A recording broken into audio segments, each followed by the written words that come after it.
هادشي الهدف ديالها الاساسي تعاون الشباب يلبسوا مزيان يبانوا في احسن حله ويكونوا واعرين من كاع الجوانب. والا بغينا نوصلوا للهدف ديالنا ديال اننا نكونوا واعرين والطوب ديال الطوب، راه الجسم ديالنا خاص نعطيوه اولويه قصوى. السبب الاول باش الجسم والصحه امانه عطاها لينا ربي، خاصنا نردوها ليه كيف ما هي ونحسنوها اكثر، يعني خاصنا نتهلاو في الجسم ديالنا وما ندمروهش بالحوايج الخايبين. والسبب الثاني فراه خاصك تفهم وتعرف وتطبق هادشي، راه بلا جسم وبلا صحه واخا يكون عندك اللي عندك ملاير اي حاجه راه غادي تكون بلا معنى وبلا حتى شي قيمه. فاليوم في هذا الفيديو غادي نعاونك تطور المظهر الخارجي ديالك اللي اهم حاجه فيه الجسم ديالك والفورمه ديالك. فاول خطوه هي انك غادي تختار الرياضه اللي غادي تمارسها وغادي تبني لك عضلات. شوف الرياضه اختار اللي بغيتي وبالحب ديالك انت وبالاختيار ديالك انت، ولكن بزاف ديال الناس محتارين بين جوج رياضات، كاين اللي باغي الكاليستينيكس والحديد، وانا غادي نحيد لك هذه الحيره اليوم. اولا بغيتك تعرف بلي هاد جوج رياضات بجوجهم واعرين، يعني اللي غادي تختار فيهم راه غادي تكون زوينه وغادي تستافد منها وغادي تكون واعره وغادي تعطيك بزاف ديال المزايا. وغادي نعطيك بحال تعريف لكل وحده وانت اختار. اولا كاليستينيكس رياضه اللي تقدر تمارسها غير في الدار وفي اي وقت بغيتي وبمعدات اللي تقدر تصاوبهم عند اقرب صدور اولا تشريهم. وهاد الرياضه غادي تحقق لك جسم جمالي، بالاضافه انها غادي تردك مرن وقوي وعندك قدره تحمل اللي رهيبه ديال بصح، وهادشي بسبب الحركات الصعيبه اللي فيها اللي مع الوقت والتجربه غادي تتعلمهم. الحديد فنفس الشيء كيعطي واحد الجماليه للجسم، كيبني لك العضلات، كيزيد القوه، غير هو كتريني بماتيريال كتير وفي الجيم. صافي انا كيجيني هذا هو الاختلاف اللي كاين، يعني ما كاينش شي فرق اللي كبير اللي على حسابه انك غادي تخلع تختار شي وحده على الاخرى. انت يحدد الهدف ديالك من هذا اونطرينمون اللي باغي تريني وشوف اين وحده فيهم اللي غادي توصلك للهدف ديالك.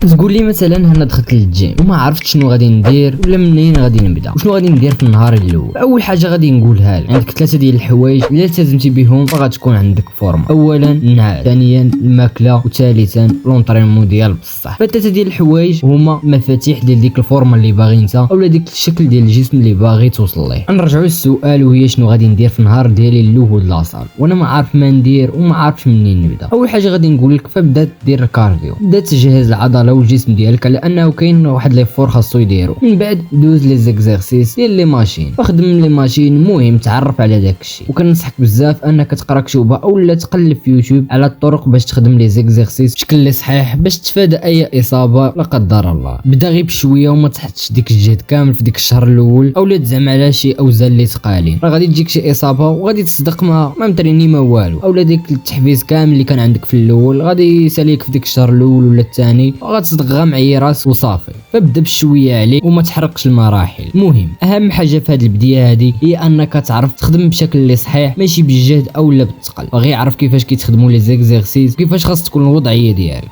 ثاني حاجه اللي غادي تضرك في راسك بزاف في هذه الفيديو وغتسمع عليها الهضره اكثر من القياس، وكل واحد باش كينصحك وكل واحد شنو كيقول لك وهي البروغرام باش غادي تخدم. وبغيتك تخوي راسك من هذا الشيء كامل وما تبقاش حاير بين البروس بليت اولا البوش بول ليغ اولا ارنولد سبليت، لا خوي راسك من هذا الشيء كامل. غتختار اي حاجه بغيتي حيت كمبتدئ اي وحده في هادو غادي تنفعك. الدفع والسحب والرجلين غادي يفيدوا، بروس بليت اللي كيركز على عضله صغيره وعضله كبيره حتى هو غادي يفيدك، يعني في كاع الحالات انت راه غادي تخدم العضلات وغتبني العضلات. يعني ما بغيتكش تدوخ، انا بغيتك انت اللي تختار على حسب الهدف اللي عندك وعلى حسب الظروف وعدد الايام اللي غادي تريني فيها.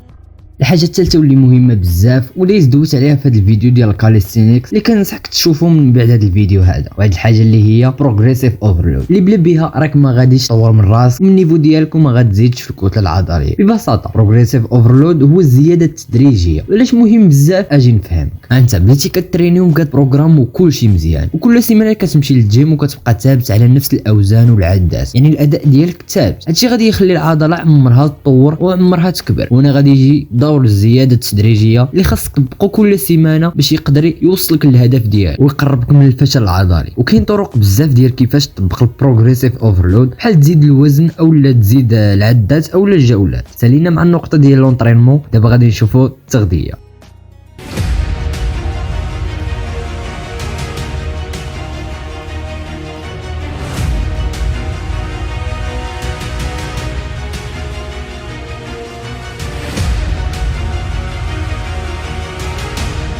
الا كنت مع راسك بديك الكذوب ديال تيك توك وانستغرام وديك الفيديوهات الخاويين اللي كيبان لك فيها بنادم داير نظام غذائي واعر مفرقع احسن الماكله داك الشيء فيه وصل 3000 كالوري البروتين، شوف راك مقولب وما تبقاش تصنت لذاك الشيء. سير غير على قد جهدك شويه بشويه، نهار يكون عندك قد الماكله نهار ما يكونش عندك حاول تديباني وتقاتل معاها. المهم سير على قد جهدك وما تفرضش على راسك شي حاجه. من دابا الا كنتي مبتدئ في هذه الرياضه فحاول تاخذ المعلومه من عند بنادم اللي كيدوي باللوجيك، اما بنادم غير كيخربق في فيديوهات باش يطلع التفاعل داك الشيء غير بعد منه. المواكل مهمه ولكن ماشي بسببها ما تبداش تريني. انا شحال من واحد كنعرفو ما بقاش كيتريني غير بسبب الماكله، غير شويه شويه انت دير غير الاسباب وربي غادي يسهل عليك وغتقد الماكله وغتقد كلشي. بغيت غير ندوي على واحد النقطه اللي كنعاني منها انا شخصيا وبغيت الناس يفهموها، واللي هي انسان رقيق باغي يصحح وكيمشي ياكل ويطلع السعرات والو ما كيزيدش، وهكا كنت انا. فاللي كيعاني من هذا الامر هذا خاصك تعرف بلي الجسم ديالك اكتومورف، والناس اللي عندهم جسم اكتومورف عندهم معدل الحرق طالع بزاف، اللي كلاوه غادي تحول لدهون غادي تحرق، يعني ما كاينش امل انك تصحح. لذلك الحل هو الميسكيلاسيون. دابا غير كترينو كيتقطع اللحم في العضله وكتوصل للفشل العضلي، كتعوض ديك الفشل العضلي وكدير استشفاء بالتغذيه، بروتينات الكارب الى اخره، وهكا العضله كتكبر، فهكا غادي تزيد في الوزن. يعني اللي الناس اللي عندهم جسم اكتومورف ما كيزيدوش كاع في الوزن، الحل هو الميسكيلاسيون.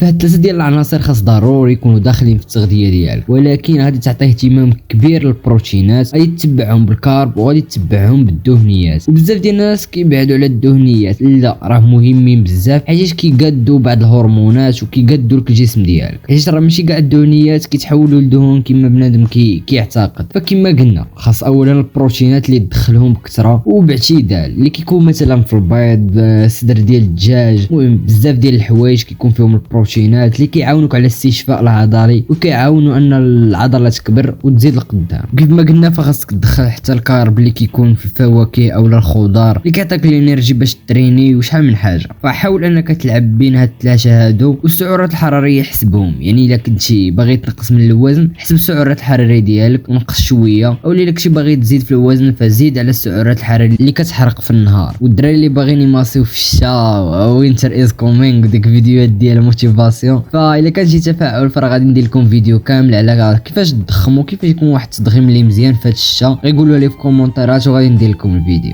بزاف ديال الناس كيقادوا كلشي وكينضبطوا كيتقاتلوا في لونطرينمون، كيجيو حتى لهاد النقطه الاخرى اللي مهمه بزاف لينا كانسان ابار هاد الفورم اللي هي النعاس. شوف راه بحال شي معادله، لونطرينمون بوحدو بلا نعاس بحال كتكب الماء في الرمله وما غادي دير به والو، حيت تما كدار عمليه الاستشفاء العضلي اللي بها كيتبناو العضلات وكتربى الفورم. داكشي علاش نعس بكري وفيق بكري، نعس 7-8 ديال السوايع ديالك وما تسهرش، ما تبقاش تنعس حتى 3 وتفيق مع 12 ديال الصباح، لا فيق بكري ونعس بكري. فهنا غادي نكون وصلنا للنهايه ديال الفيديو ديالنا. فراك عرفتي 3 ديال العناصر اللي بهم غادي تبنى لك الفورمه، فالا طبقتي هذا الشيء كتبقى غير مساله وقت وصافي فين غادي تشوف النتائج. صلاو.